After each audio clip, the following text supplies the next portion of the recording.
key swimmers were a natural choice. In the leech-infested waters of Vietnam, the frogmen were transformed. They became Navy SEALs. We, the Navy SEALs, weren't there to win the hearts and minds of anybody. We were there to kick the ass out of the enemy. We were there to destroy him. We were there to shoot the bastard.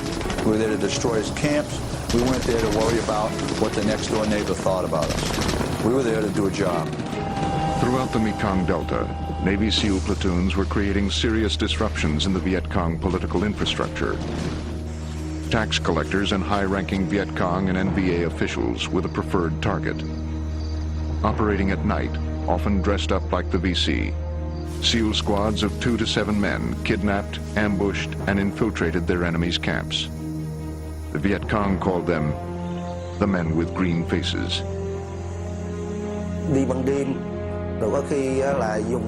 Their commandos would come out at night.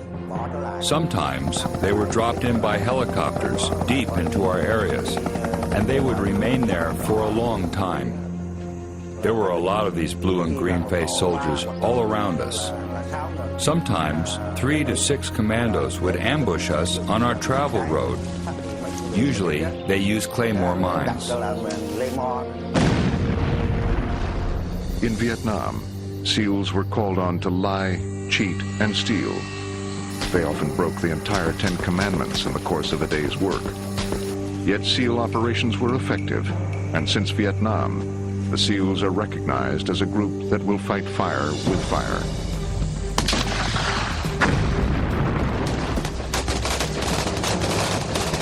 Times have changed, but the lessons learned in Vietnam are still applied by today's Navy SEALs. Preparing for war in peacetime might create an expectation in the public's mind that technology alone will bring a victory with low casualties.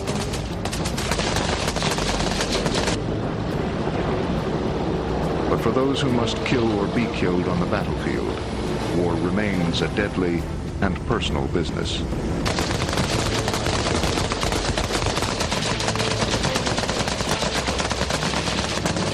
With 144 countries accessible by sea, the SEALs find themselves at the center of the action.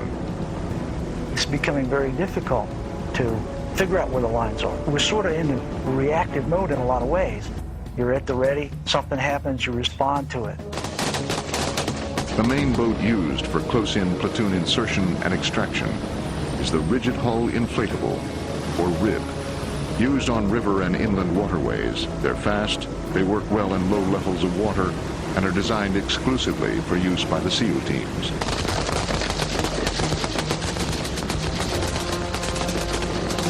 The RIB is 33 feet long and has the ability to carry a full platoon. It rides low in the water, making it harder to detect on radar.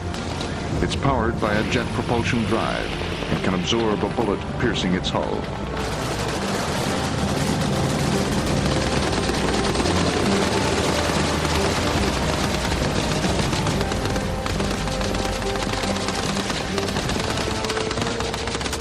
Most of the time, SEALs remain unseen, but sometimes upon reaching their target destination, they come into direct contact with their enemy. Only their reflexes and training help them survive.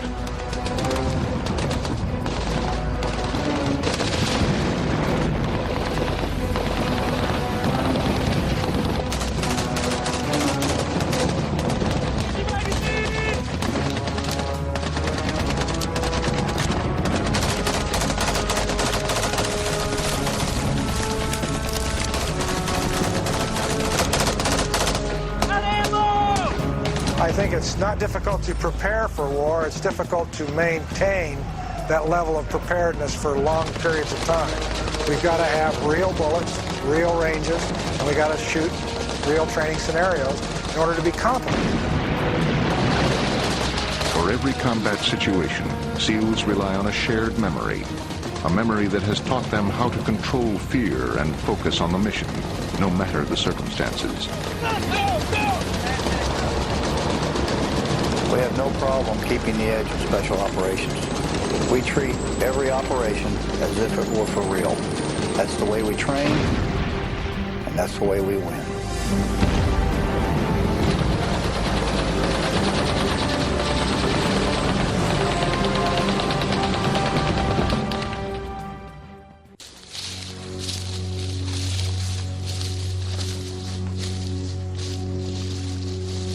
This is the weapon of our enemies, the AK-47. It is the most prolific assault rifle in the world. You'll see this in just about every third world nation you might have to be employed to go and do a mission. A lot of people say these weapons are highly inaccurate and cheap, and that's pretty much true. But it doesn't take much to shoot a man at 100 yards with one of these, especially when it just won't quit. It works in sand, in mud, in dirt, and snow. And it's something to definitely be wary of if you're an American warrior, because this is one of the weapons that's most likely going to be shooting at you.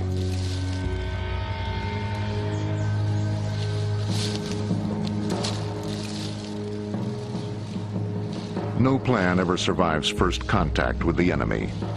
Knowing the terrain they will operate in, anticipating situations they might find there, and training to react instinctively are as important to a SEAL platoon as carrying the right equipment.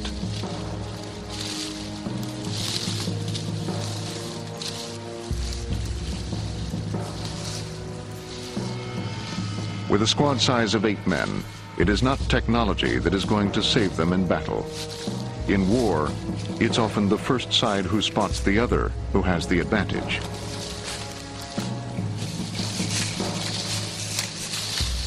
A SEAL platoon is not defined by numbers. Instead, it is a detailed knowledge of policies, procedures, systems, and weaponry that gives a SEAL platoon a force projection beyond its physical size.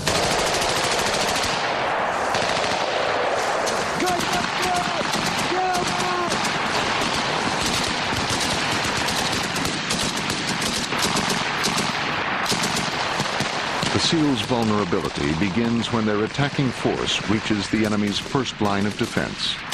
At this point, the friction of war begins to impinge upon the success of the battle.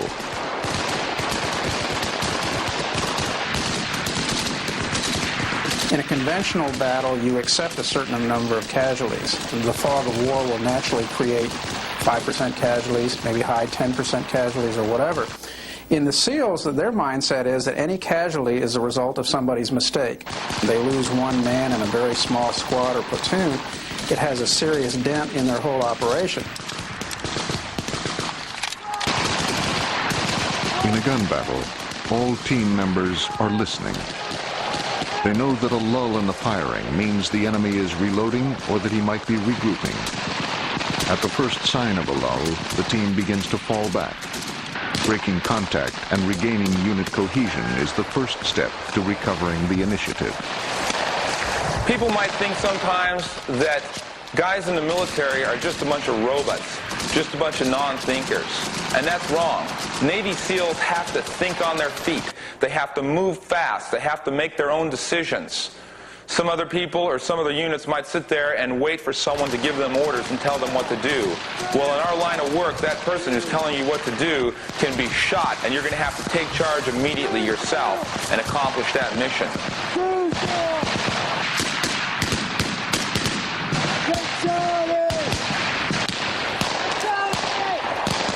The ability to execute a coordinated group movement during a firestorm of surprise, fear, and bullets is how they maintain group cohesion.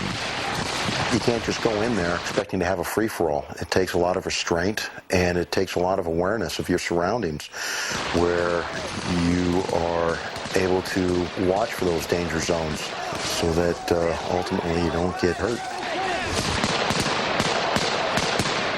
In a carefully orchestrated maneuver, the squad breaks contact by a series of fire and maneuver movements. Despite their array of weapons, SEAL platoons are not large enough to endure a drawn-out engagement. We don't have a lot of firepower. We have 8 to 10 minutes of a sustained wall of lead going out there, and that's it. We've blown our nut, and it's time to get out of there. If we come across a large force, we need to call in some helos to get us out of there, or some fast movers for some fire support.